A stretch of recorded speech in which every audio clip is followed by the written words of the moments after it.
H Ratnakar Shetty, advocate, Udupi, ಅವರಿಗೂ ಕೂಡ ಆತ್ಮೀಯ ಸ್ವಾಗತ, ಆದರಣೀಯ ಸ್ವಾಗತವನ್ನು ಕೊಡ್ತಾ ಇದ್ದೇನೆ. ಅವರು ಕೂಡ ವೇದಿಕೆ ಮೇಲ್ಭಾಗಕ್ಕೆ ಬರಬೇಕು. ಅದೇ ರೀತಿ CA ಅಶ್ಫಾಕ್ ಅಹಮದ್ ಅವರನ್ನು ಕೂಡ ಆತ್ಮೀಯವಾಗಿ ಆದರಣೀಯವಾಗಿ ಮತ್ತೊಮ್ಮೆ ಸ್ವಾಗತಿಸ್ತಾ ಇದ್ದೇನೆ. ಅವರು ಕೂಡ ವೇದಿಕೆ ಮೇಲ್ಭಾಗಕ್ಕೆ ಬರಬೇಕಾಗಿ ಅವರಲ್ಲಿ ವಿನಂತಿಸಿಕೊಳ್ತಾ ಇದ್ದೇನೆ. ಅದೇ ರೀತಿ ಮತ್ತೋರ್ವ ಮುಖ್ಯ ಅತಿಥಿಗಳು ನ್ಯೂ ಕರ್ನಾಟಕ ಬಿಲ್ಡರ್ಸ್ ಹಾಗೂ ಡೆವಲಪರ್ಸ್ನ ಮಾಲಕರಾಗಿರುವಂತಹ ಚೇತನ್ ಶೆಟ್ಟಿ ಅವರು ಕೂಡ ಈ ಕಾರ್ಯಕ್ರಮಕ್ಕೆ ಆಗಮಿಸಿದ್ದಾರೆ. ಅವರು ಕೂಡ ಮತ್ತೊಮ್ಮೆ ಆತ್ಮೀಯ ಸ್ವಾಗತವನ್ನು ಕೊಡ್ತಾ ಇದ್ದೇನೆ. ಮತ್ತೋರ್ವ ಅತಿಥಿಗಳಾಗಿರುವಂತಹ ಎಂ ಪೀರೂಪ್ ಸಾಹೇಬ್, ಕರಾವಳಿ ಡೆವಲಪರ್ಸ್ ಉಡುಪಿ, ಇದರ ಮಾಲಕರು, ಅವರಿಗೂ ಕೂಡ ಆತ್ಮೀಯ ಸ್ವಾಗತ. ಅದೇ ರೀತಿ ಹೆವೆನ್ಯೂ ರಿಯಾಲ್ಟಿ ಇದರ ಮ್ಯಾನೇಜಿಂಗ್ ಡೈರೆಕ್ಟರ್ ಆಗಿರುವಂತಹ ಫಜೀಲ್ ಅಹಮದ್ ಅವರನ್ನು ಕೂಡ ಆತ್ಮೀಯವಾಗಿ ಸ್ವಾಗತಿಸ್ತಾ ಇದ್ದಾರೆ. ಅವರು ಕೂಡ ವೇದಿಕೆ ಮೇಲ್ಭಾಗಕ್ಕೆ ಬರಬೇಕು. ನಮ್ಮ ಈ ವಿನೂತನ ಕಚೇರಿಯ ಉದ್ಘಾಟನಾ ಸಮಾರಂಭದ ವೇಳೆ ನಮ್ಮ ನಡುವೆ ನಮ್ಮ ಜೊತೆ ಉಪಸ್ಥಿತಿಯನ್ನು ಕಂಡಿರುವಂತಹ ನಮ್ಮ ಎಲ್ಲ ಅತಿಥಿ ಅಭ್ಯಾಗತರಿಗೆ ಪುಷ್ಪಗಳ ರಾಣಿಯನ್ನು ನೀಡುವ ಮುಖಾಂತರ ಅವರನ್ನ ಮತ್ತೊಮ್ಮೆ ಹೃತ್ಪೂರ್ವಕವಾಗಿ ಪ್ರೀತಿಪೂರ್ವಕವಾಗಿ ಸ್ವಾಗತಿಸುವಂತ ಒಂದು ಹಂತಕ್ಕೆ ಹೋಗ್ಲಿಕ್ಕಿದ್ದೇವೆ.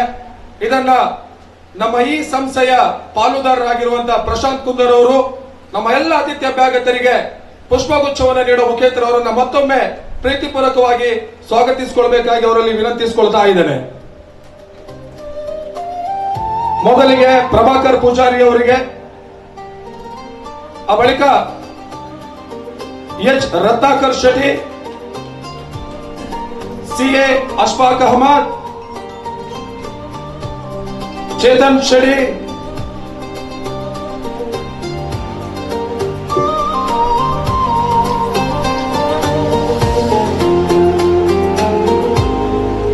ಪೀರೂ ಸಾಹೇಬ್,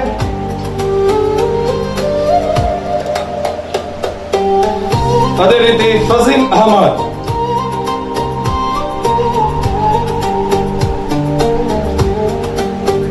ಎಲ್ಲ ಅತಿಥಿ ಅಭ್ಯಾಗತರಿಗೆ ಪುಷ್ಪವನ್ನು ನೀಡುವ ಮುಖಾಂತರ ಅವರನ್ನು ಆತ್ಮೀಯವಾಗಿ ಸ್ವಾಗತಿಸಿರುವಂತಹ ನಮ್ಮ ಪಾಲುದಾರರು ಈ ಸಂಸ್ಥೆಯ ಪ್ರಶಾಂತ್ ಕುಂದರ್ ಅವರಿಗೆ ಆತ್ಮೀಯವಾಗಿರುವಂತಹ ಒಂದು ಧನ್ಯವಾದವನ್ನು ಸಲ್ಲಿಸಿಕೊಂಡು ಕಾರ್ಯಕ್ರಮದ ಮುಂದಿನ ಹಂತ, ನಮ್ಮ ಈ ಹೊಸ ಕನಸು ಹೊಸ ಯೋಜನೆಗೆ ಪ್ರಮುಖವಾಗಿರುವಂತಹ ಒಂದು ಭದ್ರ ಬುನಾದಿಯನ್ನು ಹಾಕುವಂತಹ ಒಂದು ಹಂತದಲ್ಲಿ ವಿನೂತನ ಕಚೇರಿಯನ್ನ ನಮ್ಮ ಅತಿಥಿ ಅಭ್ಯಾಗತರು ಆ ಕಚೇರಿಯ ಮುಖ್ಯ ದ್ವಾರದಲ್ಲಿರುವಂತಹ ರಿಬ್ಬನ್ ಅನ್ನ ಕತ್ತರಿಸುವ ಮುಖಾಂತರ ಈ ಕಚೇರಿಗೆ ವಿನೂತನವಾಗಿ ಉದ್ಘಾಟಿಸಿ ಅದನ್ನ ನಡೆಸಿಕೊಡಬೇಕಾಗಿ ನಾವು ಅವರಲ್ಲಿ ಕೇಳಿಕೊಳ್ತಾ ಇದ್ದೇವೆ. ಈ ರಿಬ್ಬನ್ ಕಟ್ ಮಾಡೋ ಮುಖಾಂತರ ಈ ಕಚೇರಿಯನ್ನ ಉದ್ಘಾಟಿಸುವವರು ನಮ್ಮ ಮುಖ್ಯ ಅತಿಥಿಗಳಾಗಿರುವಂತಹ ಪ್ರಭಾಕರ್ ಪೂಜಾರಿ ಅವರು. ಅವರ ಜೊತೆಗೆ ಎಲ್ಲ ಅತಿಥಿ ಅಭ್ಯಾಗತರು ಸೇರಿಕೊಳ್ಳಬೇಕು. ಹೊಸ ಕಚೇರಿಯ ಉದ್ಘಾಟನೆ ಈ ಶುಭ ಸಂದರ್ಭದಲ್ಲಿ ನಮ್ಮ ಹೊಸ ಈ ಯೋಚನೆ, ನಮ್ಮ ಈ ಹೊಸ ಆಲೋಚನೆ ಬಹಳಷ್ಟೊಂದು ಎತ್ತರಕ್ಕೆ ಏರಲಿ, ತಲುಪಲಿ.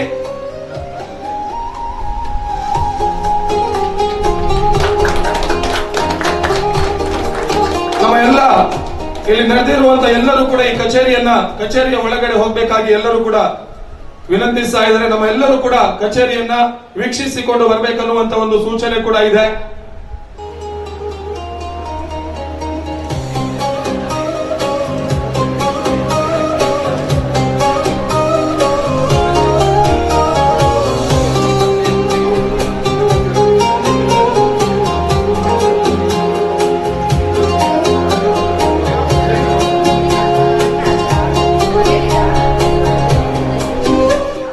ಕಾರ್ಯಕ್ರಮದ ಮುಂದಿನ ಹಂತಕ್ಕೆ ತೆರಳುತ್ತಾ ಇದ್ದೇವೆ.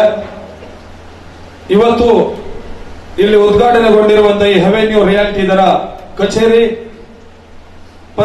ಪ್ರಾಮಾಣಿಕತೆ, ಪರಿಶ್ರಮ ಮತ್ತು ದೃಢತೆಯ ಯಶಸ್ಸಿನ ಮೂಲ ಮಂತ್ರದ ಹಾಗೆ ಈ ಕಚೇರಿ ಮತ್ತಷ್ಟು ಅಪಾರ ಯಶಸ್ಸನ್ನು ಗಳಿಸಲಿ ಅನ್ನುವಂತ ಮಾತನ್ನ ಮತ್ತೊಮ್ಮೆ ಹೇಳಿಕೊಂಡು ಕಾರ್ಯಕ್ರಮದ ಮುಂದಿನ ಹಂತಕ್ಕೆ ಹೋಗ್ತಾ ಇದ್ದೇವೆ.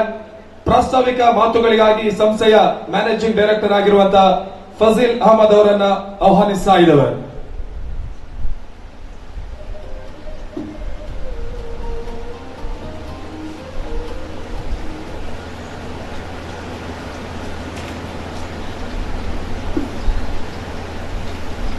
ವೇದಿಕೆಯಲ್ಲಿ ಉಪಸ್ಥಿತರಿರುವ ಗಣ್ಯರಾದ ಶ್ರೀಯುತ ಪ್ರಭಾಕರ್ ಪೂಜಾರಿ ಅವರೇ, ಮಾಜಿ ಅಧ್ಯಕ್ಷರು ಉಡುಪಿ ಮುನ್ಸಿಪಾಲಿಟಿ, ಶ್ರೀಯುತ ಪೀರು ಸಾಹೇಬ್, ಕರ್ನಾಟಕ ಡೆವಲಪರ್ಸ್ ಉಡುಪಿ, ಶ್ರೀಯುತ ಚೇತನ್ ಶೆಟ್ಟಿ, ನ್ಯೂ ಕರ್ನಾಟಕ ಡೆವಲಪರ್ಸ್ ಉಡುಪಿ, ಶ್ರೀಯುತ CA Ashfaq, chartered accountant Udupi, ಹಾಗೂ ಶ್ರೀಯುತ H ರತ್ನಾಕರ್ ಶೆಟ್ಟಿ, ಅಡ್ವೊಕೇಟ್ ಉಡುಪಿ, ಮತ್ತು ನಮ್ಮ ಸಂಸ್ಥೆಯ ಕರೆಗೆ ಒಗ್ಗಟ್ಟು ಆಗಮಿಸುವ ಎಲ್ಲಾ ಮಿತ್ರರಿಗೂ ಆತ್ಮೀಯವಾಗಿ ಸ್ವಾಗತಿಸುತ್ತಿದ್ದೇನೆ.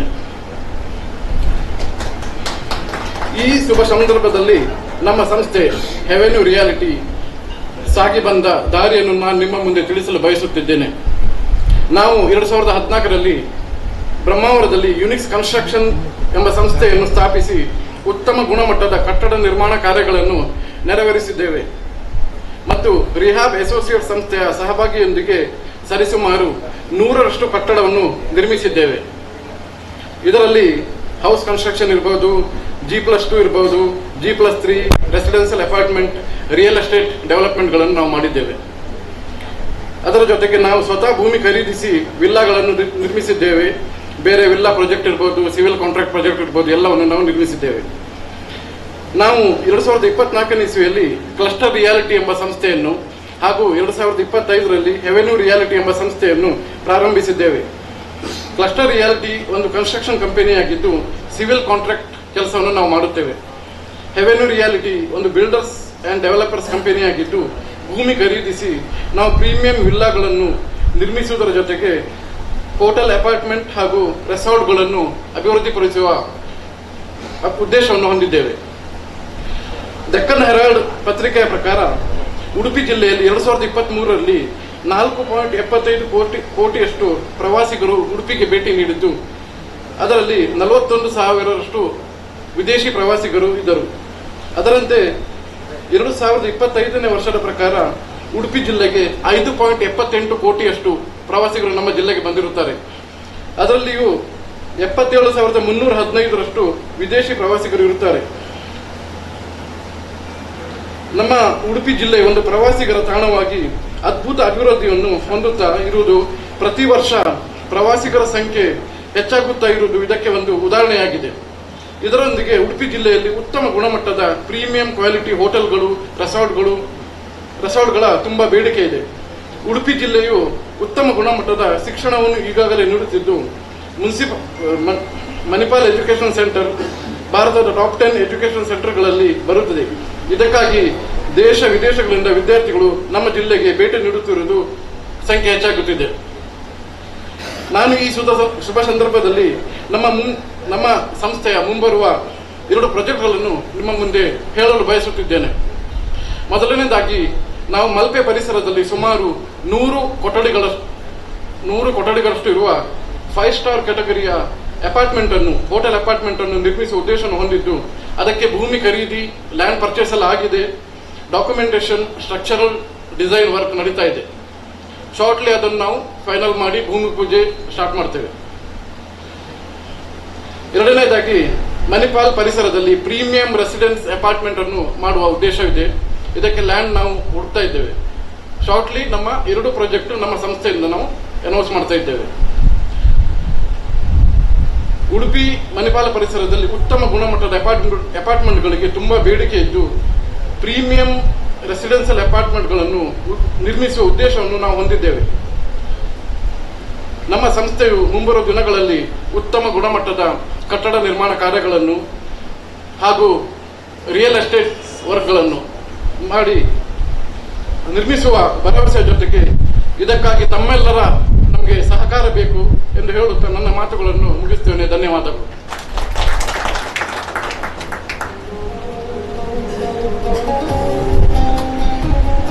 ಬಹಳಷ್ಟು ಉತ್ತಮ ರೀತಿಯಾಗಿ ಪ್ರಾಸ್ತಾವಿಕ ಮಾತುಗಳನ್ನಾಡಿರುವಂತಹ ಫಜೀಲ್ ಅಹಮದ್ ಅವರಿಗೆ ಆತ್ಮೀಯವಾಗಿರುವಂತಹ ಧನ್ಯವಾದಗಳನ್ನ ಸಲ್ಲಿಸ್ತಾ ಇದ್ದೇವೆ. ನಿಮ್ಮ ಸಂಸ್ಥೆ ಮುಂದಿನ ಹಂತದಲ್ಲಿ ಯೋಜನೆ ಹಾಕಿಕೊಂಡಿರುವಂತಹ ನಿಮ್ಮ 2 ಯೋಜನೆಗಳು ಮತ್ತಷ್ಟು ಯಶಸ್ಸಾಗಲಿ ಅನ್ನುವಂತ ಮಾತನ್ನು ಹೇಳಿಕೊಂಡು ಕಾರ್ಯಕ್ರಮದ ಮುಂದಿನ ಹಂತಕ್ಕೆ ನಾವು ಹೋಗ್ತಾ ಇದ್ದೇವೆ. ಈ ಹೆವೆನ್ಯೂ ರಿಯಾಲಿಟಿ ಇದರ ವೆಬ್ಸೈಟ್ ಉದ್ಘಾಟನೆಯ ಹಂತಕ್ಕೆ ಹೋಗ್ತಾ ಇರುವಂತಹ ಈ ಸಂದರ್ಭ ನಮ್ಮ ಎಲ್ಲ ಅತಿಥಿ ಅಭ್ಯಾಗತರು ನಮ್ಮ ಜೊತೆ ಉಪಸ್ಥಿತಿಯನ್ನು ಕಂಡಿರುವಂತಹ ಎಚ್ ರತ್ನಾಕರ್ ಶೆಟ್ಟಿ ಅವರು ಈ ಹೆವೆನ್ಯೂ ರಿಯಾಲಿಟಿ ಇದರ ಹೊಸ ವೆಬ್ಸೈಟ್ ಅನ್ನ ಅನಾವರಣಗೊಳಿಸಬೇಕಾಗಿ ಅವರಲ್ಲಿ ನಾವು ವಿನಂತಿಸಿಕೊಳ್ತಾ ಇದ್ದೇವೆ. ಅವ್ರ ಜೊತೆಗೆ ನಮ್ಮ ಎಲ್ಲ ಅತಿಥಿ ಅಭ್ಯಾಗತರು ಸೇರಿಕೊಳ್ಳಬೇಕು. ನಮ್ಮ ವ್ಯಾಪಾರ ಮತ್ತು ಬ್ಲಾಗ್ಗಳನ್ನ ಅಂತರ್ಜಾಲದಲ್ಲಿ ಅನಾವರಣಗೊಳಿಸುವಂತಹ ಒಂದು ಸಂದರ್ಭ. ನಮ್ಮ ಈ ಹೊಸ ಅನ್ನ ಸಾರ್ವಜನಿಕರ ಬಳಕೆಗಾಗಿ ಅಧಿಕೃತವಾಗಿ ನಾವು ಇದನ್ನ ಇಲ್ಲಿ ಅನಾವರಣಗೊಳಿಸ್ತಾ ಇದ್ದೇವೆ. ಇದರಲ್ಲಿ ನಮ್ಮ ಸಂಸ್ಥೆಯ ಎಲ್ಲ ಸಂಕ್ಷಿಪ್ತವಾಗಿರುವಂತಹ ವರದಿಗಳಿರುತ್ತೆ. ನಿಮ್ಗೆ ಯಾವ ರೀತಿಯ ಯೋಜನೆ, ಯಾವ ರೀತಿ ಇರುವಂತಹ ಕಟ್ಟಡಗಳ ನಿರ್ಮಿತ ಆಗಿರಲಿ, ಪ್ರತಿಯೊಂದು ಕೂಡ ಅದರಲ್ಲಿ ಅಪ್ಡೇಟ್ ಆಗಿರುತ್ತೆ. ಈ ವೆಬ್ಸೈಟ್ ಮುಖಾಂತರವಾಗಿ ನೀವು ಅದನ್ನ ಗಮನಿಸಿಕೊಂಡು ನಮ್ಮನ್ನ ಸಂಪರ್ಕಿಸಬಹುದು ಅನ್ನುವಂತ ಒಂದು ಸಂದರ್ಭವನ್ನು ಕೂಡ ತಿಳಿಸ್ತಾ ಇದ್ದೇವೆ. ಇವಾಗಲೇ ಈ ಹೆವೆನ್ಯೂ ರಿಯಾಲಿಟಿ ಇದರ ಹೊಸ ವೆಬ್ಸೈಟ್ ಅನಾವರಣಗೊಂಡಿದೆ. ಅದನ್ನ ಅನಾವರಣಗೊಳಿಸಿರುವಂತಹ ಎಚ್ ರತ್ನಾಕರ್ ಶೆಟ್ಟಿ ಹಾಗೂ ಅವ್ರ ಜೊತೆಗೆ ಸೇರಿಕೊಂಡಿರುವಂತಹ ಎಲ್ಲ ಅತಿಥಿ ಅಭ್ಯಾಗತರಿಗೆ ಮತ್ತೊಮ್ಮೆ ಆತ್ಮೀಯವಾಗಿರುವಂತಹ ಒಂದು ಕೃತಜ್ಞತೆ ಮತ್ತು ಧನ್ಯವಾದಗಳನ್ನ ಸಲ್ಲಿಸ್ತಾ ಇದ್ದೇವೆ.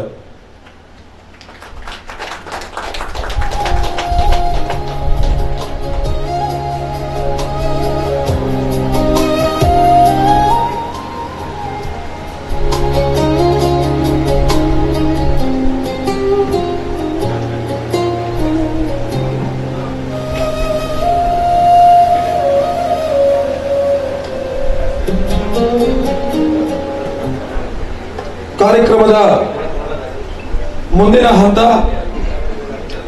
ನಮ್ಮ ವೇದಿಕೆಯ ಮೇಲ್ಭಾಗದಲ್ಲಿ ಉಪಸ್ಥಿತಿಯನ್ನು ಕಂಡಿರುವಂತಹ ನಮ್ಮ ಅತಿಥಿ ಅಭ್ಯಾಗತರು ಉಡುಪಿ ಸಿಟಿ ಮುನ್ಸಿಪಲ್ ಕೌನ್ಸಿಲ್ನ ಮಾಜಿ ಅಧ್ಯಕ್ಷರಾಗಿರುವಂತಹ ಪ್ರಭಾಕರ್ ಪೂಜಾರಿ ಅವರು ಈ ಕಾರ್ಯಕ್ರಮವನ್ನು ಉದ್ದೇಶಿಸಿ 2 ಮಾತುಗಳನ್ನು ಆಡಬೇಕಾಗಿ ಅವರಲ್ಲಿ ವಿನಂತಿಸಿಕೊಳ್ತಾ ಇದ್ದಾರೆ.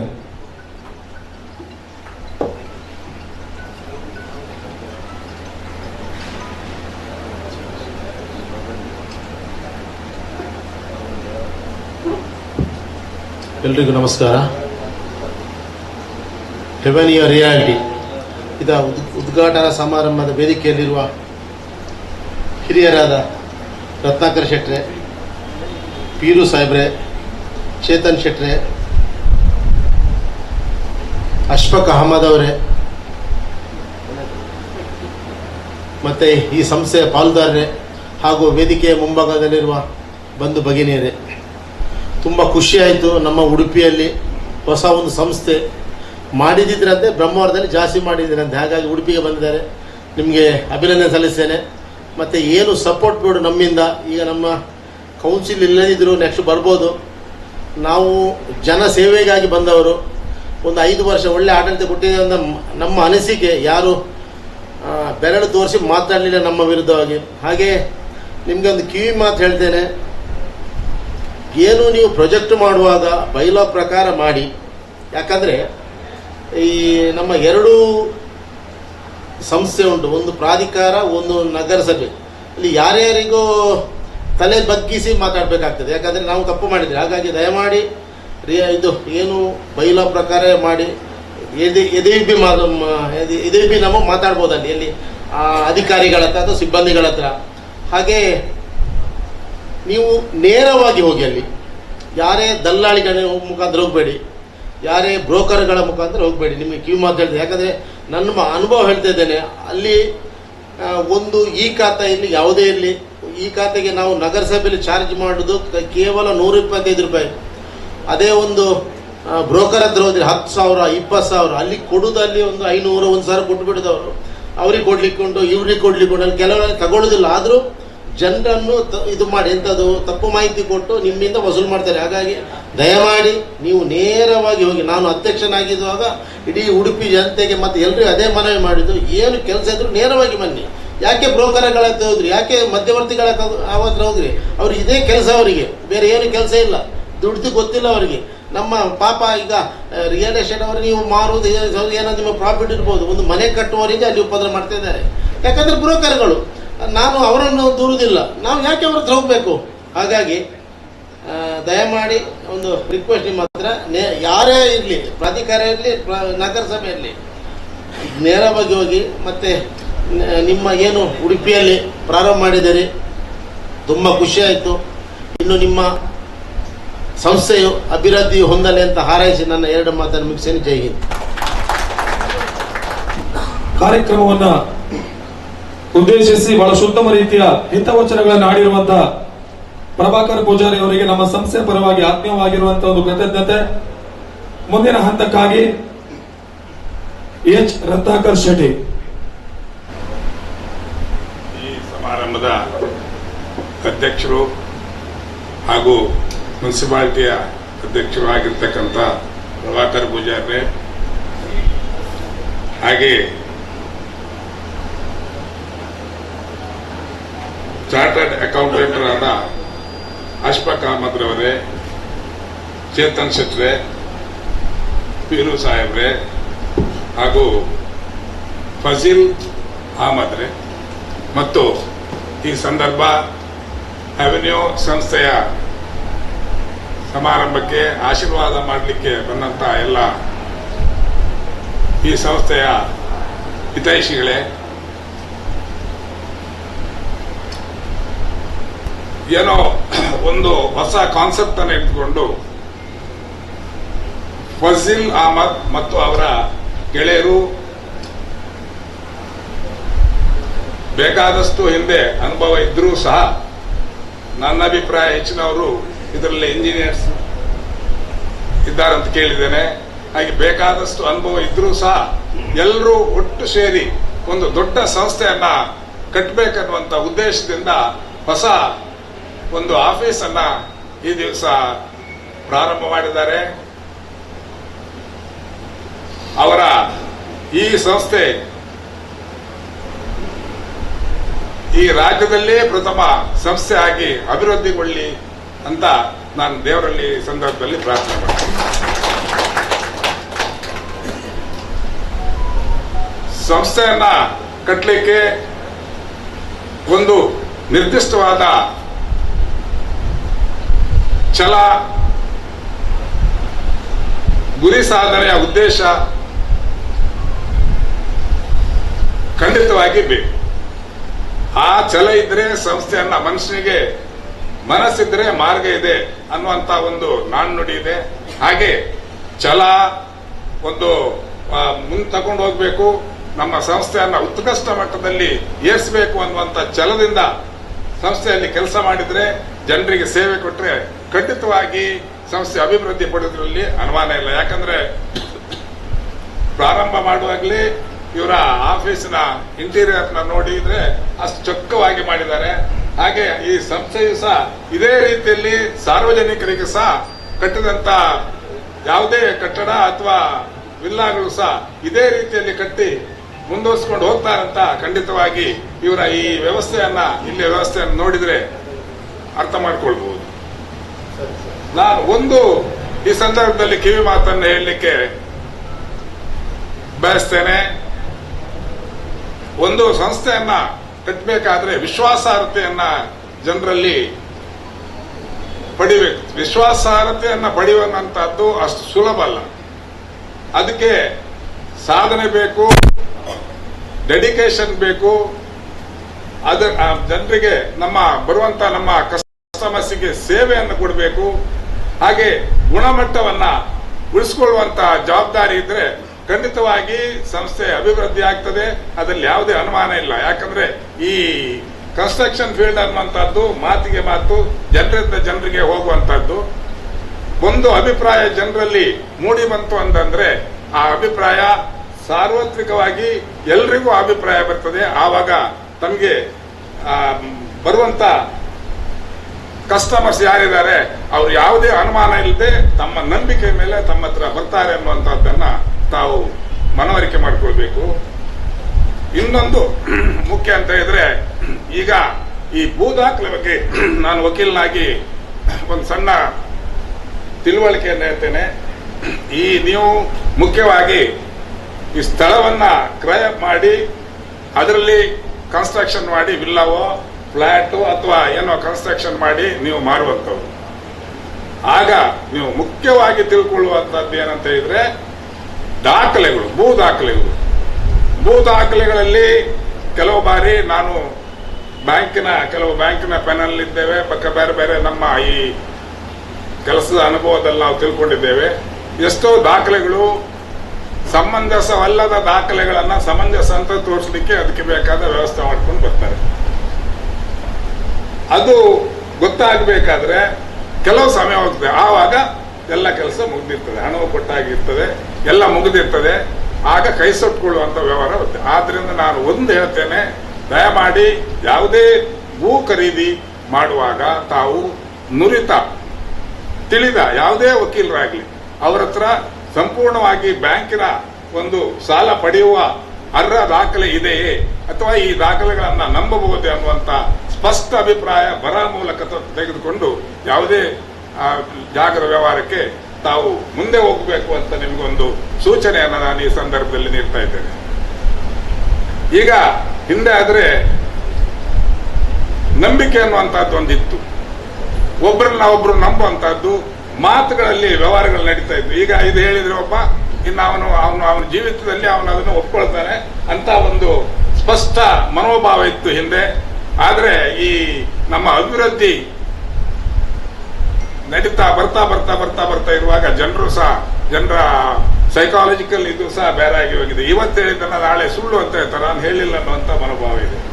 ಅದೇ ಯಾವುದೇ ವ್ಯವಹಾರವನ್ನ ತಾವು ಬಾಯಬಾರಿಯಾಗಿ ನಂಬಿಕೆಯಲ್ಲಿ ಮಾಡುವುದಿದ್ರೂ ಸಹ ಅದನ್ನ ದಾಖಲೆ ಮುಖಾಂತರ ತಾವು ಸ್ಪಷ್ಟವಾಗಿ ದಾಖಲಿಸ್ಕೊಳ್ಬೇಕು ಅನ್ನುವಂಥದ್ದನ್ನ ಹೇಳ್ತೇನೆ. ಯಾಕಂದ್ರೆ ತುಂಬಾ ಅನುಭವ ಇದೆ. ಈಗ ಮಾತಾಡಿದ್ದನ್ನ ಇನ್ನೊಂದು ಗಳಿಗೆಯಲ್ಲಿ ಇಲ್ಲ ಅಂತ ಹೇಳ್ತಾರೆ, ಈಗ ಒಪ್ಪಿದ್ದನ್ನ ನಾಳೆ ಆಗುದಿಲ್ಲ ಅಂತ ಹೇಳ್ತಾರೆ. ನೀವು ಅವ್ರು ಒಪ್ಪಿದ್ರಂತ ನೀವು ಅದರಲ್ಲಿ ಇನ್ವೆಸ್ಟ್ ಮಾಡ್ತೀರಾ, ಇನ್ವೆಸ್ಟ್ ಮಾಡಿ ನಾಳೆ ನಿಮ್ಗೆ ಬೇಡ ಅಂತ ಹೇಳಿದ್ರೆ ನಿಮ್ಮ ಇನ್ವೆಸ್ಟ್ಮೆಂಟ್ ಇನ್ನೊಬ್ಬರಿಗೆ ಯಾರಾದ್ರೂ ಬೇರೆ ಗ್ರಾಹಕರು ಬಂದ್ರೆ ಅವರಿಗೆ ಅದು ಸಮಂಜಸವಾಗಿರುವುದಿಲ್ಲ. ಹಾಗೆ ತಮ್ಮ ಒಂದು ವಿಚಾರ ಅಂತ ಹೇಳಿದ್ರೆ, ದಯಮಾಡಿ ಯಾವುದೇ ನಂಬಿಕೆಯಿಂದ ಮಾಡಿದ್ರೂ ಸಹ ತಾವು ದಾಖಲೆ ಪತ್ರಗಳನ್ನ ಮಾಡಿಕೊಂಡು ವ್ಯವಹಾರಗಳನ್ನ ಮಾಡಿ ಅನ್ನುವಂಥದ್ದನ್ನ ಸ್ಪಷ್ಟವಾಗಿ ನಾನು ಈ ಸಂದರ್ಭದಲ್ಲಿ ಹೇಳ್ತೀನಿ. ಹಾಗೆ ಈಗ ಸಹ ಜನರಿಗೆ ನೀವು ಸೇವೆ ಕೊಡ್ಲಿಕ್ಕೆ ಬಯಸ್ತೀರಿ, ನಿಮ್ಮ ಸ್ವಲ್ಪಾಂಶ ಲಾಭ ಇಟ್ಟು ನೀವು ಮಾರಲೇಬೇಕಾಗತ್ತೆ. ಆದ್ರೆ ಈಗ ನಮ್ಮ ಅಧ್ಯಕ್ಷರು ಹೇಳಿದಂತೆ ಈ ಸರ್ಕಾರಿ ಕಚೇರಿಗಳು ಎಲ್ಲಿ ಯಾವ ಮಟ್ಟಕ್ಕೆ ಬಂದಿದೆ ಅಂತ ಹೇಳಿದ್ರೆ, ಆಫೀಸಿನ ಒಳಗೆ ಒಬ್ರು ಗೌರವಾನ್ವಿತ ಒಂದು ಹಿರಿಯರು ಅಥವಾ ಒಂದು ಯಾರು ಹೋಗುವಂತ ಪರಿಸ್ಥಿತಿ ಇಲ್ಲದಲ್ಲ. ನಾನು ಇದನ್ನ ವಾಸ್ತವಿಕವಾಗಿ ತಮ್ಮೆಲ್ರಿಗೂ ಅನುಭವ ಇದೆ. ಅಲ್ಲಿ ಹೋದ್ರೆ ಕೆಲಸ ಆಗುತ್ತೆ ಅಂತ 100ಕ್ಕೆ 100 ಸರಿ ಇದ್ರೂ ಸಹ ಅದರಲ್ಲಿ ಒಂದು ಕೊರತೆಗಳನ್ನು ಹುಡುಕುವಂತ ಒಂದು ಹವ್ಯಾಸ ಬೆಳೆಸ್ಬಿಟ್ಟಿದ್ದಾರೆ. ಜನರು ಯಾಕೋ ಏನೋ ಗೊತ್ತಿಲ್ಲ, ಈ ಸರ್ಕಾರಿ ಕಚೇರಿಗಳಲ್ಲಿ ಜನರಿಗೆ ಸೇವೆ ಮಾಡುವಂತ ಮನೋಭಾವವನ್ನೇ ಮರೆತು ಬಿಟ್ಟಿದ್ದಾರೆ. ವ್ಯಾಪಾರಕ್ಕೆ ಕೂತಾಗಿದೆ. ಅವ್ರು ಕೂತ್ಕೊಳ್ಳೋದು ವ್ಯಾಪಾರಕ್ಕೋ ಅಥವಾ ಅವರು ಆ ಸರ್ಕಾರಿ ಕೆಲಸದಲ್ಲಿ ಇದ್ದಾರಂತ ಅವರಿಗೆ ಅನುಭವ, ನಮ್ಗೆ ಅನುಮಾನ ಬರುವಂತ ಪರಿಸ್ಥಿತಿ ಇದೆ. ಆದ್ರಿಂದ ಈಗ ಅಧ್ಯಕ್ಷರು ಹೇಳಿದ್ರು ಬ್ರೋಕರ್ಸ್ ಹಿಡ್ಕೊಳ್ಬೇಡಿ ಅಂತ. ನಮ್ಗೆ ಬ್ರೋಕರ್ಸ್ ಕೆಲಸ ಹಿಡ್ಕೊಳ್ತಿದ್ರು ಇಲ್ಲ. ಯಾಕಂದ್ರೆ ನಾವಿಲ್ಲಿ ನಮ್ಗೇನಾದ್ರೂ ಕೆಲಸ, ನಮ್ದೇ ಕೆಲಸವನ್ನ ನಾವು ಕೊಡ್ತೇವೆ. ಯಾಕಂದ್ರೆ ನಾವಲ್ಲಿ ಬೆಳಿಗ್ಗೆ ಸಂಜೆವರೆಗೆ ಅಲ್ಲಿ ನೋಡಾವಳಿ ತಗೋಕೊಂಡು ಅವ್ರನ್ನ ನೋಡ್ತಾ ಕೂತ್ಕೊಳ್ಬೇಕು ಅಷ್ಟೇ ಅಲ್ಲ, ನಮ್ ಕೆಲಸ ಆಗುದಿಲ್ಲ. ಅದಕ್ಕೆ ಈಗ ಜನರು ಏನ್ ಮಾಡ್ತಾರೆ ಅಂದ್ರೆ, ಸ್ವಲ್ಪ ಖರ್ಚಾದ್ರೂ ಪರವಾಗಿಲ್ಲ, ಅಲ್ಲಿ ಹೋಗಿ ಇನ್ಸಲ್ಟ್ ಮಾಡ್ಕೊಳ್ಳೋದು, ಅಲ್ಲಿ ಹೋಗಿ ಇಲ್ಲದನ್ನ ಕೇಳುವ ಕೆಲಸ ಬೇಡ, ಯಾರಿಗಾದ್ರೂ ವಹಿಸಿ ಕೊಟ್ಟು ಬಿಡೋಣ ಅಂತ. ಆದ್ರೆ ಹೌದು, 1ಕ್ಕೆ 3 ತಗೊಳ್ಳುವಂತದ್ದು ಅನ್ಯಾಯ. ಅದು ಕೊಡುವವರು ಜಾಗ್ರತೆ ಮಾಡ್ಕೊಳ್ಬೇಕಷ್ಟೇ ಅಲ್ಲ. ಹಾಗೆ ಇದು ನಾನೀಗ ಮತ್ತೆ ಇನ್ನೊಂದಂದ್ರೆ, ಈಗ ಮೊದ್ಲೇನಾಗಲ್ಲ. ಮೊದಲು ಒಂದು ಸಾಲ ಬೇಕಾದ್ರೆ ಬ್ಯಾಂಕಿನವರು ಯಾರಿಗೆ ಕೊಡ್ಬೇಕನ್ನೋದು ಅವರೇ ತೀರ್ಮಾನ ಮಾಡ್ತಾ ಇದ್ರು. ಅರ್ಹರು ಯಾರು ಅಂತ ಅವರೇ ತೀರ್ಮಾನ ಮಾಡ್ತಾರೆ. ಎಲ್ಲಿ ಅನುಕೂಲಸ್ಥರಿದ್ದಾರೆ, ಎಲ್ಲಿ ಅವರಿಗೆ ಬೇಕಾಗುವ ರೀತಿಯಲ್ಲಿ ವ್ಯವಹಾರ ಮಾಡುವಂತ ಮನೋಸ್ಥಿತಿ ಇದೆ. ಆದ್ರೆ 1974 ಅಲ್ವಾ ಅನಿಸುತ್ತೆ, 74ರಲ್ಲಿ ರಾಷ್ಟ್ರೀಕರಣ ಬ್ಯಾಂಕ್ ಯಾವಾಗ ಆಯ್ತು ಆ ದಿವಸದಿಂದ ಸಾರ್ವಜನಿಕರಿಗೆ ಎಲ್ರಿಗೂ ಬ್ಯಾಂಕಿನ ಸೌಲಭ್ಯವನ್ನ ಪಡೆದುಕೊಡ್ಲಿಕ್ಕೆ ಒಂದು ದಾರಿಯನ್ನ ತೋರಿಸಿಕೊಟ್ಟಿದ್ದಾರೆ. ಅದು ಇತ್ತೀಚೆಗಂತೂ ಬ್ಯಾಂಕಿನವರು ಕಾಂಪಿಟೇಷನ್ ಇದ್ದಾರೆ. ನಾನು ಕೊಡ್ತೇನೆ, ನಮ್ದು ಇಷ್ಟು % ಬಡ್ಡಿ ಕಮ್ಮಿ, ಇಷ್ಟು ಕಮ್ಮಿ ಅಂತ. ಬಟ್ ಬ್ಯಾಂಕಿನ ಸಮಸ್ಯೆ ದಾಖಲೆ ಪತ್ರಗಳು ಸರಿ ಇದ್ರೆ, ಹಣಕಾಸಿಗೆ ಮಾರ್ಜಿನ್ ಹಾಕ್ಲಿಕ್ಕೆ ಅನುಕೂಲ ಇದ್ರೆ ವ್ಯವಹಾರ ಮಾಡ್ಲಿಕ್ಕೆ ತೊಂದರೆ ಇಲ್ಲ.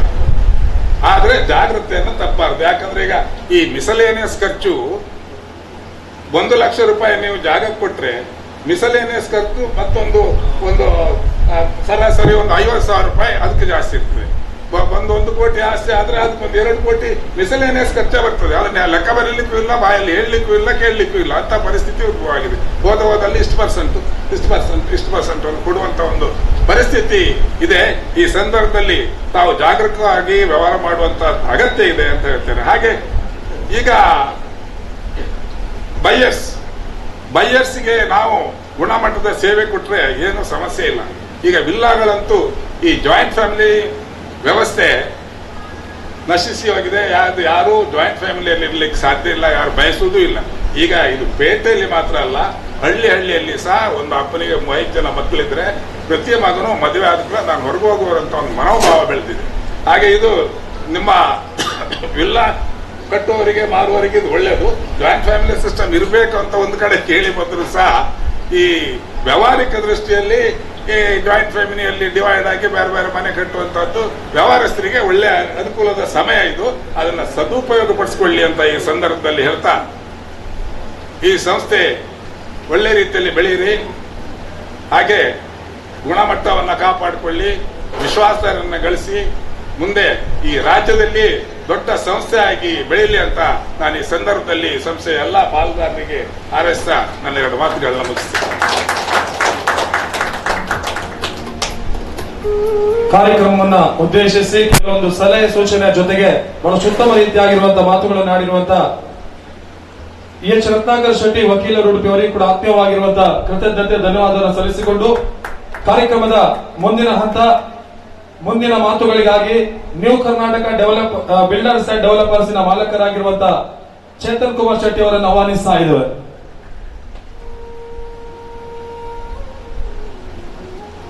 ವೇದಿಕೆಯಲ್ಲಿ ಉಪಸ್ಥಿತರಿರುವಂತಹ ಎಲ್ಲ ಆತ್ಮೀಯ ಗಣ್ಯರೇ ಹಾಗೂ ಎಲ್ಲ ಆತ್ಮೀಯರಿಗೆ ಇಂದಿನ ಈ ಕಾರ್ಯಕ್ರಮಕ್ಕೆ ಶುಭಾಶಯನ್ನು ಕೋರ್ತೇನೆ. ನಿಜವಾಗಿ ಒಂದು ಒಳ್ಳೆಯ ಕಾರ್ಯಕ್ರಮ ಮತ್ತು ಒಂದು ಒಳ್ಳೆಯ ಸಂಸ್ಥೆ ಇವತ್ತು ಉದ್ಘಾಟನೆ ಆಗಿದೆ. ಮುಂದೆ ಇದು ಈ ಉತ್ತಮ ಹಂತಕ್ಕೆ ಬೆಳೀಲಿ ಅಂತ ಹೇಳ್ತೇನೆ. ಮತ್ತು ಸಾಮಾನ್ಯವಾಗಿ ಆಡುವ ಮಾತಿದೆ, ಏನಂದ್ರೆ ಉದ್ಯೋಗಂ ಪುರುಷ ಲಕ್ಷಣಂ ಅಂತ. ಆ ಒಬ್ಬ ವ್ಯಕ್ತಿಯ ಒಂದು ಅರ್ಹತೆಯನ್ನು ನಾವು ಅವನ ಸರ್ಟಿಫಿಕೇಟ್ ಮೂಲಕ ಅಂದ್ರೆ ಅವನ ಉದ್ಯೋಗದ ಮೂಲಕ ನಾವು ಗುರುತಿಸುವಂತದ್ದು. ಯಾರೇ ಇರಲಿ, ಒಬ್ಬ ಯಾವ ಉದ್ಯೋಗ ಮಾಡ್ತಾ ಇದ್ದಾನೆ ಅದ್ರ ಮೇಲೆ ನಾವು ಒಬ್ಬ ವ್ಯಕ್ತಿಯ ವ್ಯಕ್ತಿತ್ವವನ್ನು ಗುರುತಿಸ್ತೇವೆ. ಇದು ಈ ಸಮಾಜದಲ್ಲಿ ಬಂದಿರುವಂತಹ ಒಂದು ಹಾದಿ. ನಿಜವಾಗಿ ಇಂದು ಯಾವ ರೀತಿ ಇದೆ ಅಂದ್ರೆ ಲಕ್ಷಾಂತರ ವಿದ್ಯಾರ್ಥಿಗಳು, ಯುವಕರು ವಿದ್ಯಾಭ್ಯಾಸವನ್ನು ಮುಗಿಸಿ ಸಮಾಜಕ್ಕೆ ಬರ್ತಾ ಇದ್ದಾರೆ. ಅವರಿಗೆ ಉದ್ಯೋಗದ ಒಂದು ವ್ಯವಸ್ಥೆ ಇಂದು ಖಂಡಿತ ಅತಿ ಕಡಿಮೆ ಆಗಿದೆ ಅಂತ ಹೇಳಲಿಕ್ಕೆ ಇಷ್ಟಪಡ್ತೇನೆ. ಈಗ ಡಿಗ್ರಿ ಇಂಜಿನಿಯರಿಂಗ್ ಆಗಿರ್ಬೋದು ಅಥವಾ ಡಬಲ್ ಡಿಗ್ರಿ ಮಾಡಿಕೊಂಡು ಹೆರ್ಗೆ ಬರ್ತಾರೆ. ಅವರಿಗೆ ಸರ್ಕಾರ ನಿಜವಾಗಿ ಅವರಿಗೆ ಶಾಲಾ ಕಾಲೇಜುಗಳನ್ನು ಯಾವ ರೀತಿಯಲ್ಲಿ ಒಂದು ಲೈಸೆನ್ಸ್ ಕೊಟ್ಟು ಸಾವಿರಾರು ಅಲ್ಲ ಲಕ್ಷಗಟ್ಟಲೆ ವಿದ್ಯಾಸಂಸ್ಥೆಗಳಿದೆ. ಆದ್ರೆ ಉದ್ಯೋಗ ಸಂಸ್ಥೆಗಳು ನಿಜವಾಗಿ ಕಡಿಮೆ ಇದೆ. ಸರ್ಕಾರ ಆ ಮಟ್ಟದಲ್ಲಿ ಆಲೋಚನೆಯನ್ನು ಮಾಡ್ತಾ ಇಲ್ಲ ಅಂತ ಅನಿಸ್ತದೆ ನನಗೆ. ಎಷ್ಟೋ ಯುವಕರು, ಲಕ್ಷಗಟ್ಟಲೆ ಯುವಕರು ಹೆರ್ಗೆ ಬರ್ತಾ ಇದ್ದಾರೆ, ಅವರಿಗೆ ಸರಿಯಾದ ಉದ್ಯೋಗ ಇಲ್ಲ. ಅವರು ಸ್ವಂತಕ್ಕೆ ಅವರೇ ಸ್ವಉದ್ಯೋಗವನ್ನು ಕಂಡುಕೊಂಡಲ್ಲಿ ಅವರಿಗೆ ಸಪೋರ್ಟ್ ಅನ್ನು ಸರ್ಕಾರ ನಿಜವಾಗಿ ಮಾಡಬೇಕಾಗಿದೆ. ಇಂದು ನೀವು ನೋಡಿರ್ಬಹುದು, ಇತ್ತೀಚೆಗೆ ಇಲ್ಲಿ ಒಬ್ಬ ಇಂಜಿನಿಯರ್ ಸ್ಟೂಡೆಂಟ್ ಈ ಸಾಲಿಗ್ರಾಮದಲ್ಲಿ ರಸ್ತೆ ಮಧ್ಯೆ ಟೇಬಲ್ ಇಟ್ಕೊಂಡು ಹುಚ್ಚನಂತ ಆಟ ಆಡ್ತಾ ಇದ್ದದ್ದು ನೀವು ಮಾಧ್ಯಮದಲ್ಲಿ ಕೇಳಿರ್ಬೋದು, ನೋಡಿರ್ಬೋದು. ನಿಜವಾಗಿ ಇದು ಬೇಸರದ ವಿಷಯ. ಯಾಕಂದ್ರೆ ಇಂದು ವಿದ್ಯಾರ್ಥಿಗಳಿಗೆ ಸರಿಯಾದ ಉದ್ಯೋಗ ಇಲ್ಲದೆ ಅವರು ಮುಂದಿನ ದಿನಗಳು ಹುಚ್ಚರಂತ ಆದ್ರೂ ಆಗ್ಬಹುದು. ಆ ನಿಟ್ಟಿನಲ್ಲಿ ಸರ್ಕಾರ ಅದರ ಬಗ್ಗೆ ಚಿಂತನೆಯನ್ನು ಮಾಡಬೇಕು. ಸರ್ಕಾರ ನಿಜವಾಗಿ ಆ ನಿಟ್ಟಿನಲ್ಲಿ ಮುಂದುವರಿಬೇಕಂತ ಹೇಳಲಿಕ್ಕೆ ಇಷ್ಟಪಡ್ತೇನೆ. ನಿಜವಾಗಿ ಇವತ್ತು ಒಂದು ನೀವು ನೋಡ್ಬೋದು, ಒಂದು ಈ ವಿದ್ಯಾರ್ಥಿಗಳು ಸಹ ಅಥವಾ ಉದ್ಯೋಗ ಹೊರಗೆ ಬಂದ ನಂತರ ಉದ್ಯೋಗಕ್ಕಾಗಿ ಏನಾದ್ರೂ ಫ್ಯಾಕ್ಟರಿ ಮಾಡುದಂತ ಇದ್ರೂ ಸಹ ಅದಕ್ಕೆ ಒಂದು 10 ನಮೂನೆಯ NOCಗಳಿದೆ. ಆ NOC ಬಂದ ತಿರುಗುವಾಗನೇ 2-3 ವರ್ಷ ಆಗ್ತದೆ. ಆದ್ರಿಂದ ಯಾರು ಒಂದು ಫ್ಯಾಕ್ಟರಿ ಮಾಡಬೇಕು ಅಥವಾ ಒಂದು ಉದ್ಯೋಗ ಸಂಸ್ಥೆಯನ್ನು ನಿರ್ಮಾಣ ಮಾಡ್ಬೇಕಂತ ಆ ಆಲೋಚನೆಯಲ್ಲಿ ಯುವಕರೇ ಹೆದರ್ಕೊಳ್ತಾರೆ ನಿಜವಾಗಿ.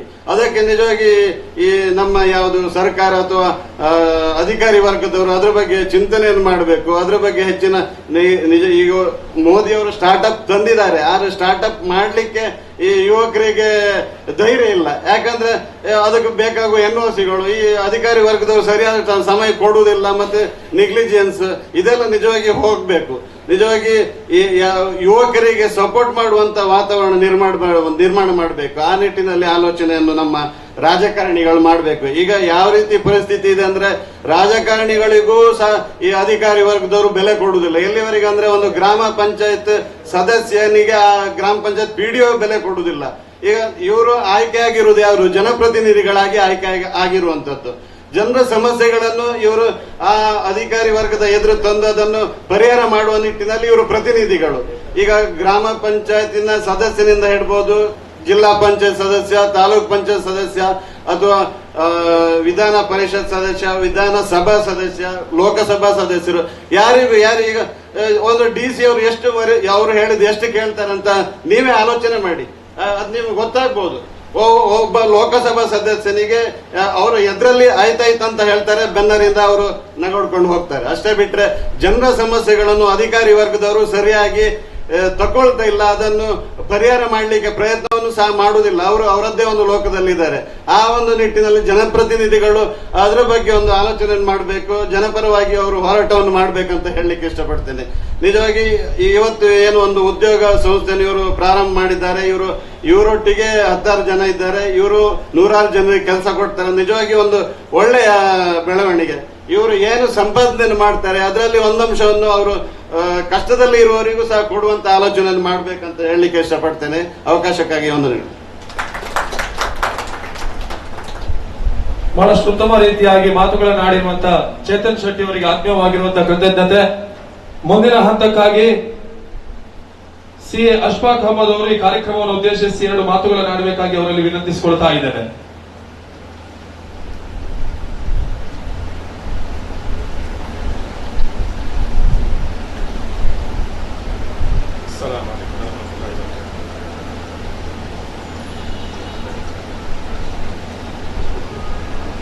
Good morning everyone, respected dignitaries of the dais,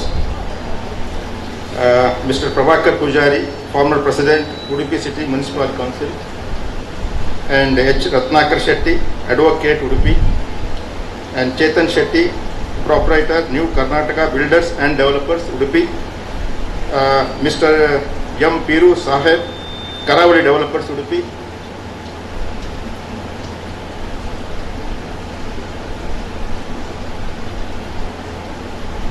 and Mr. Fazil Ahmed, the distinguished designed partners of Avenue Reality, honored guests, ladies and gentlemen. It is privileged and an honor to be a part of this inaugural ceremony of Avenue Realty. I extend my heartfelt congratulations to all the designated partners and wish them every success in this new venture. Starting a real estate company is not merely about constructing buildings. It is about creating homes, developing communities, building trust, and contributing to the growth of society. Real estate plays a vital role in the economic development of our nation by generating employment, supporting allied industries, and improving infrastructure. What makes Avenue Realty truly promising is that it is led by 5 designated partners, each bringing valuable experience and expertise from different fields of construction and real estate development. Experience, integrity, and a shared vision comes together. They create a strong foundation for long-term success. I am confident that this team possesses all these qualities. As a chartered accountant, I firmly believe that substantial success is built not only on quality construction but also on transparency, ethical business practices, financial discipline, and complete compliances with the law. These values earn the confidence of customers, investors, financial institutions, and society at large. I have no doubt that Avenue Realty will uphold these principles in every project they undertake. Today's inauguration is not just the opening of new office. It marks the beginning of a journey filled with opportunities, responsibilities, and aspirations. I wish the entire team the strength to overcome the challenges, the wisdom to make the right decisions, and determination to achieve excellence. I also congratulate Mr. Fazil Ahmed for his vision and leadership in bringing together such an experienced team. May Avenue Realty become a trusted and respected name in the real estate industry, known for quality, reliability and customer satisfaction. Once again, I congratulate the entire Avenue Realty family and wish them continued growth, prosperity and success in all their future endeavors. Thank you. Thank you one and all. ಕಾರ್ಯಕ್ರಮವನ್ನ ಉದ್ದೇಶಿಸಿ ಬಹಳ ಉತ್ತಮ ರೀತಿಯಾಗಿ ಮಾತುಗಳನ್ನಾಡಿರುವಂತಹ CA Ashfaq Ahmed ಅವರಿಗೆ ಆತ್ಮೀಯವಾಗಿರುವಂತಹ ಕೃತಜ್ಞತೆಯನ್ನು ಸಲ್ಲಿಸಿಕೊಂಡು ಕಾರ್ಯಕ್ರಮದ ಕೊನೆಯ ಹಂತ ಇಲ್ಲಿ ಆಗಮಿಸಿರುವಂತಹ ನಮ್ಮ ಎಲ್ಲ ಅತಿಥಿ ಅಭ್ಯಾಗತರಿಗೆ ಗೌರವದ ಸ್ಮರಣಿಕೆ ನೀಡುವ ಮುಖಾಂತರ ಅವರನ್ನು ಆತ್ಮೀಯವಾಗಿ ಗೌರವಿಸುವಂತಹ ಒಂದು ಹಂತಕ್ಕೆ ಹೋಗ್ತಾ ಇದ್ದೇವೆ. ಮೊದಲಿಗೆ ನಮ್ಮ ಈ ಕಾರ್ಯಕ್ರಮಕ್ಕೆ ಆಗಮಿಸಿರುವಂತಹ ನಮ್ಮ ಮುಖ್ಯ ಅತಿಥಿಗಳು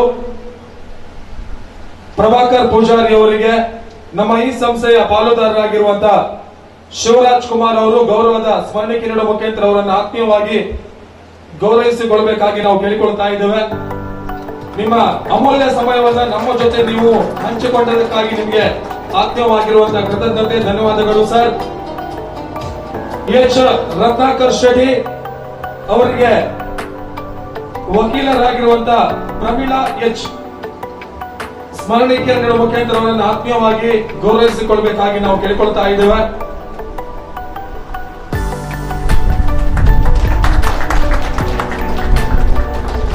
ಮತ್ತೋರ್ವ ಅತಿಥಿಯಾಗಿರುವಂತಹ ಚೇತನ್ ಶೆಟ್ಟಿ ಅವರಿಗೆ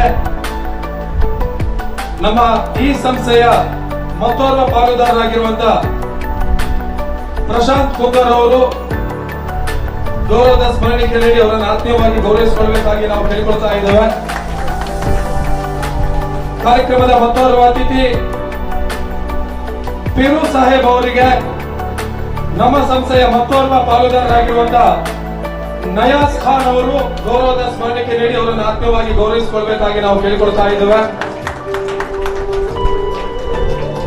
ಮತ್ತೋರ್ವ ಅತಿಥಿಯಾಗಿರುವಂತಹ CA ಅಶ್ಫಾಕ್ ಅಹಮದ್ ಅವರಿಗೆ ನಮ್ಮ ಈ ಸಂಸ್ಥೆಯ ಜನರಲ್ ಮ್ಯಾನೇಜರ್ ಆಗಿರುವಂತಹ ಮೊಹಮ್ಮದ್ ರಫಿ ಗೌರವದ ಸ್ಮರಣಿಕೆ ನೀಡಿ ಅವರನ್ನು ಆತ್ಮೀಯವಾಗಿ ಗೌರವಿಸಿಕೊಳ್ಳಬೇಕಾಗಿ ನಾವು ಕೇಳಿಕೊಳ್ತಾ ಇದ್ದೇವೆ. ನಮ್ಮ ಮತ್ತೋರ್ವ ಅತಿಥಿ ನಮ್ಮ ಈ ಸಂಸ್ಥೆಯ MD ಆಗಿರುವಂತಹ ಫಜೀಲ್ ಅಹಮದ್ ಅವರಿಗೆ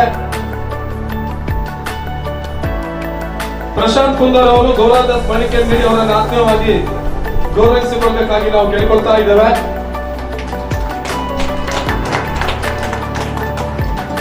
ನಮ್ಮ ಎಲ್ಲ ಅತಿಥಿಗಳು ಇವತ್ತು ಈ ಹೆವೆನ್ಯೂ ರಿಯಾಲಿಟಿ ಇದರ ವಿನೂತನ ಕಚೇರಿಯ ಉದ್ಘಾಟನೆ ಸಮಾರಂಭ ಕಾರ್ಯಕ್ರಮಕ್ಕೆ ಆಗಮಿಸಿ ಕಾರ್ಯಕ್ರಮವನ್ನ ಮತ್ತಷ್ಟು ಉತ್ತಮವಾಗಿ ಯಶಸ್ವಿಗೊಳಿಸಿಕೊಟ್ಟಿದ್ದಾರೆ.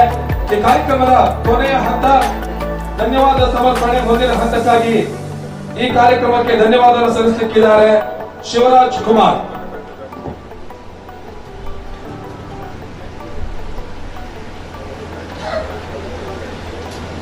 ಎಲ್ಲರಿಗೂ ನಮಸ್ಕಾರ.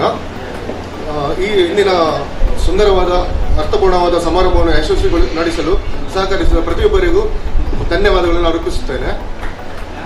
ಮೊದಲಿಗೆ ನಮ್ಮ ಕಾರ್ಯಕ್ರಮದ ಅತಿಥಿಯಾಗಿ ಆಗಮಿಸಿ ತಮ್ಮ ಅಮೂಲ್ಯವಾದ ಸಮಯವನ್ನು ಮೀಸಲಿಟ್ಟ ಗೌರವಾನ್ವಿತ ಪ್ರಭಾಕರ್ ಪೂಜಾರಿ ಅವರಿಗೆ ನಮ್ಮ ಧನ್ಯವಾದಗಳು.